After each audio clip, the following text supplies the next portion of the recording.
நீங்க மேல பார்க்கக்கூடிய இந்த காணொளி என்பது நேற்றைய தினம் தமிழகம் முழுவதும் வைரலாகி மிகப்பெரிய பரபரப்பை ஏற்படுத்தியிருக்கின்றது.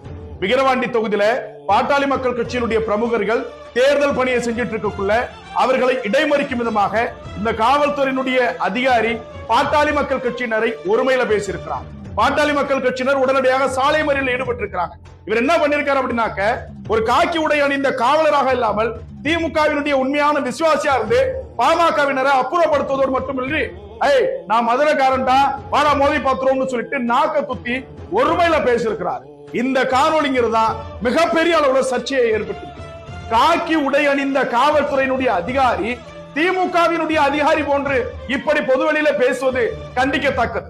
அதையும் தாண்டி உங்களுடைய நாக்க துத்துற வேலை, மத்த வேலையெல்லாம் நீங்க மதுரைக்காரனா இருந்தா மதுரையில வச்சுக்கீங்க. இது ஐயாவுடைய மண்ணு. ஐயா கடைக்கண் பார்வை பாற்று, உன்னால் முடிந்ததை